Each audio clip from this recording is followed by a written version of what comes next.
Welcome, my brothers and sisters, to Jujutsu Kaisen chapter 239. The most unserious chapter in this arc, but it was still mad fun regardless. You saw the leaks right, my lord. We are really going to see my goat TAKABA versus Kenjaku, a literal clown versus one of the strongest and most revered sorcerers in the series, who many, including myself, would probably put Kenjaku around the third strongest character in the story overall. But TAKABA has surpassed expectation, and he really may be the wild card that our sorcerers need.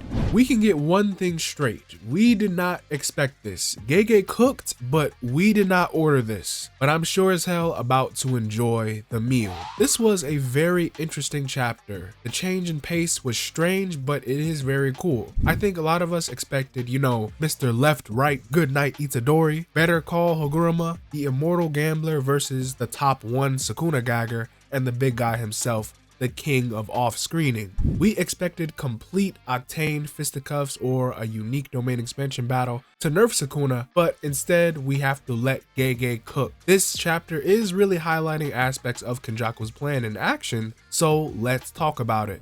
So today we go from Team Yuji, Haguruma and company versus the freaking king of curses. Yuji has his new ability, Haguruma's cooking, Akari cooking, everyone is hyped up and ready just for war, but we open this chapter with some random sorcerer calling game player dressed up like some gothic maid chick, and she looks like a literal clone of Uro Takako. And I'll mention why I think this is not actually Uro in a second. However, this woman is one of the remaining calling game players, and she is currently being hunted down by Kenjaku. She rambles on about how cruel it is for Kenjaku to give incarnates a second chance at life, only for them to just be killed again. Kenjaku finally catches up and reaches this girl and traps this girl's head with a jellyfish-like curse. Penny is kind of poking fun at the value of these players' lives, comparing them like seasoning and water that you'd add ingredients to, as Kenjaku finds that he doesn't have any particular feeling toward these players. However, at times, Kenjaku feels that they are just too good to waste. This gothic girl seems to manipulate her hair in some type of way with her curse technique into like a cone missile of some kind to fire at Kenjaku. However, the attack misses, and Kenjaku seals her head like a rock and flicks it, making some sort of vibration, and apparently it's enough to cause enough damage to kill this woman. If this girl is Uro, it's probably not, but that would be a super lame ending for her. It's lame regardless, but Uro would probably be quite a bit tougher than this. Uro lost her arm fighting in Sendai, and it's unconfirmed if she had reverse curse technique or if someone else healed her arm. But honestly, the way that this girl is running around and how she carries herself isn't like the Uro that we know. Of course, it's easier to see Uro scared for her life after she hid from the king of curses Sukuna, but Uro is a very forward and strong sorcerer, so she would probably give a harder fight for someone like Kenjaku. Uro's curse technique is also very different from whatever we saw this random girl do, and Uro almost certainly would fly around and wear that invisible bikini that she likes. The only similarity is that they both have these dark ink black eyes, and they're both girls. Their demeanor is different, their style is different, and their curse techniques don't match all that well. I think this is really just some random fodder female, meaning that Gege literally just introduced another character only to kill them off in the same chapter. Gege is absolutely on a roll when it comes to character deaths. Kenjaku explains that the cursed objects on reincarnates and their curse mark on awakened players makes it easy for Kenjaku to track these players down. So from the very start, he had a system to hunt and kill these remnants. But then some more fodder shows up. Hazunoki Iori. Remember, the exploding flesh guy who fought and worked with Reggie? But Kenjaku makes a statement about who he considers a friend in his company. First, that they should not bore Kenjaku, and second, that they be on the same level as him. Hazunoki doesn't want to be friends with Kenjaku anyway, and Kenjaku mentions that his friends get fewer and fewer. However, this part of the chapter is just so unserious. I'd argue it's even more silly than the stuff regarding TAKABA, because Kenjaku stops mid-convo, pulls out his phone, and looks at Gojo's freaking death live on Mei's stream, and nonchalantly says, "Got a good looking face there." I really just can't with this guy. Gege is insanely foul, and Kenjaku is just such a huge troll. I can't believe that this is his reaction to Gojo's death because he saw Sukuna expand his curse technique's target, and he's just like, that's a good looking face there. I know Gege got to sleep with one eye open, which is ironic because he only got the one eye. Though Kenjaku has a special condition to be able to sense the curse energy level in Shinjuku and even share his sight with these curses in order to monitor the players, and he knows the amount of cursed energy from each sorcerer. He especially mentions Yuta, who Kenjaku regards as the number 2, and Kenjaku also mentions that the sorcerers have a physically gifted awakened Maki and Yui's spatial teleportation ability, so it's too risky to plan against the student sorcerers or that Jujutsu Society just yet.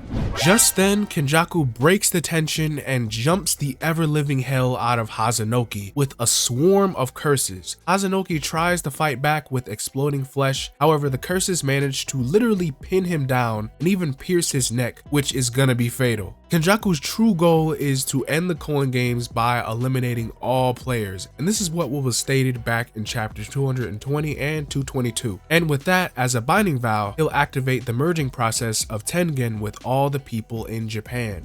Kenjaku's entire goal revolves around his curiosity on what will happen with the merger and how cursed energy can evolve from the human race, to make sure if something is going to be interesting or not. So he asks Hazanoki, isn't that what living is all about? And in the end, Hazanoki uses his final words and his final moments to tell Kenjaku to look at his own crap in the morning to satisfy his own curiosity. But then something amazing happens and TAKABA arrives to fight Kenjaku.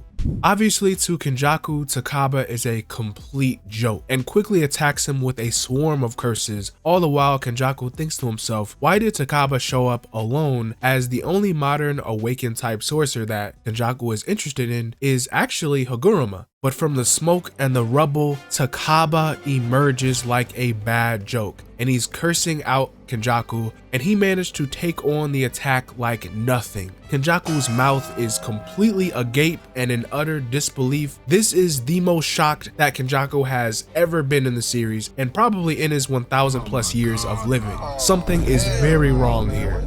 It's the first time that he felt anything like this. It wasn't like there was no damage. It was like he made it so that there was no damage. But this is it. Get excited because this comedian is about to steal the whole show.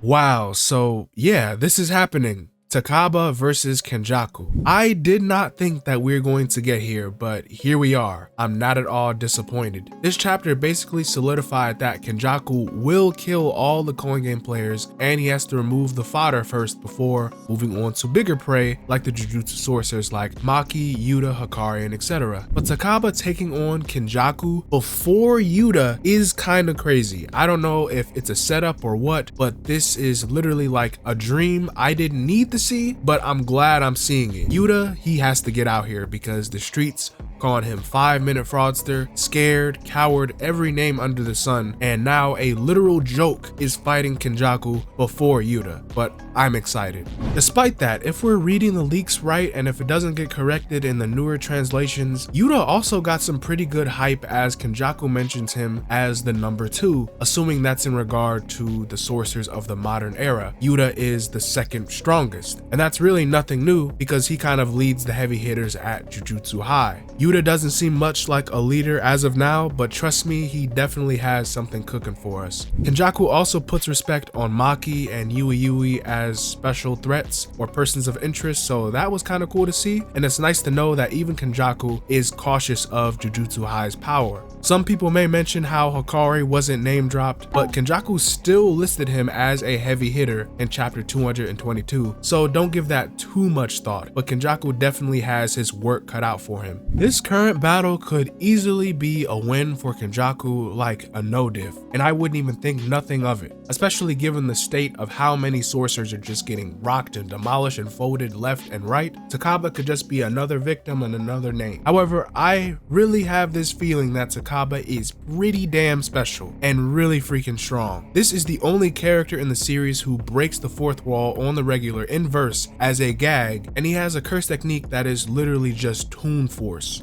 When TAKABA comes up with something that he's certain that will be funny, it becomes reality. It's a curse technique capable of opposing even Satoru Gojo. TAKABA is broken, but it's up to Gege just how busted he will take this curse technique, because based on Kenjaku's reaction, TAKABA doesn't even take real damage. So maybe a domain expansion will actually work on TAKABA, and I say maybe because domain expansion is supposed to neutralize curse techniques and render them ineffective. However, TAKABA's curse technique changes reality itself. So if he thought it was funny to just leave the domain, break the domain, counter the domain, or even cast domain expansion himself, what is really stopping him? I think in this fight we are going to get a picture of just what TAKABA's limits are, or really just how far his comedian will take him.